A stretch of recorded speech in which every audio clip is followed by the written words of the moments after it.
So my first question is simple, Leo. Thanks for joining us. Simon Harris is talking about recognising Palestine as a state.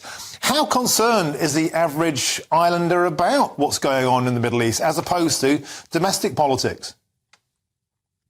Hi, Martin. Great to see you. Yeah, as you actually say, I mean, most of this is virtue signaling. I mean, Simon Harris, our Taoiseach, our Prime Minister, is a person who said he would be the most pro-life candidate in Ireland, and then turned his back completely on that movement and became the most ardent pro-abortion candidate. And he brought that abortion campaign into existence.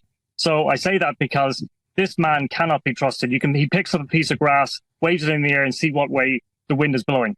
But having said that, it is actually, it may sound strange to Britain, but it is actually a very hot topic in Ireland because Republican elements saw Palestinians as being oppressed. And then you had people on the right that were still talking about the likes of the King David Hotel and the Sergeant's Affair, etc.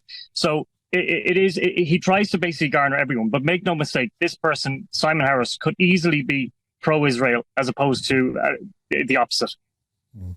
Now, I know, Leo, on The Liberal, you've been covering the rising protests about asylum seeker centres, about the tented cities in Dublin, about the way they're cleared out. We can see footage now that you gathered for us. This is of the tented city. You can talk about this footage there, Leo. This is the tented city in Dublin. I believe it's come back once again.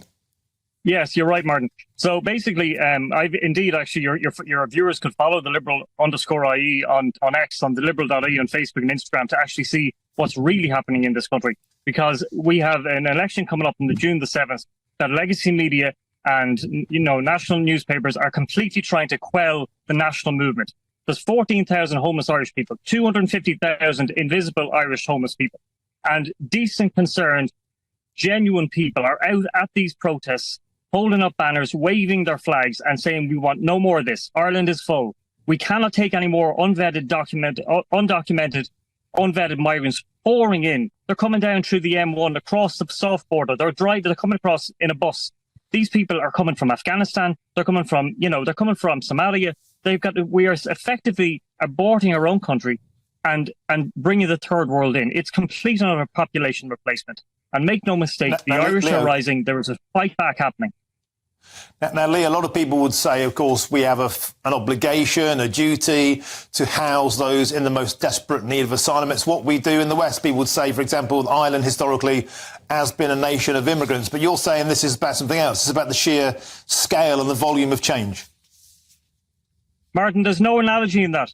You cannot argue that Irish people who went over, who practically built the New York skyline, who broke their backs working, getting nothing, and getting dogs abuse, some of them, and that these people are coming in, they're getting beautiful modular homes, they're getting free medical care, free travel, social welfare, and meanwhile we 14,000 come over to the centre of Dublin. Any of your viewers come over, walk around the city centre of Dublin, and you'll see Irish people strewn around the place. These people, the government have gone around with their head in the sand. They're trying to taint the decent, concerned people all with the same brush, but it will not be anymore.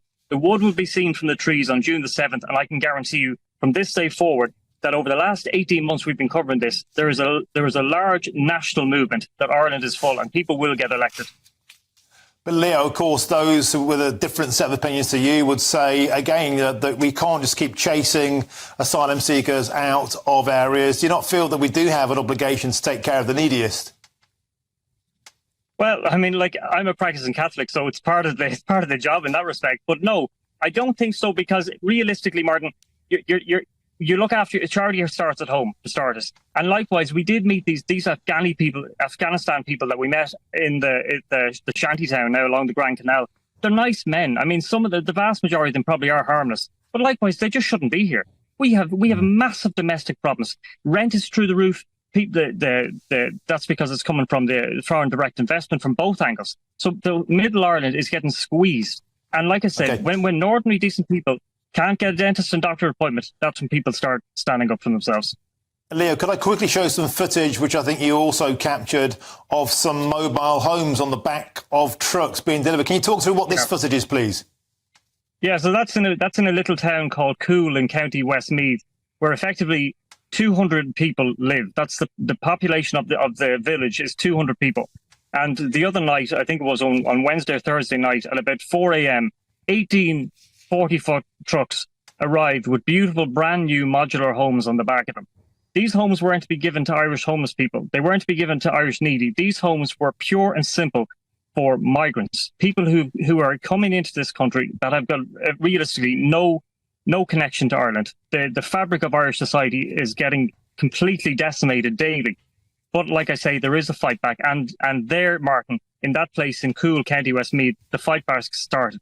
They're arguing that there was a planning permission problem, but realistically, there was massive uproar locally, and it became a national story, and that's effectively why they ended up leaving. Okay, Leo Sherlock, I'm afraid we simply have to leave it there. Of course, again, sending those containers away, you could say that's what Just Stop Oil do again. But Leo Sherlock, thanks for joining us on the show. Always a delight.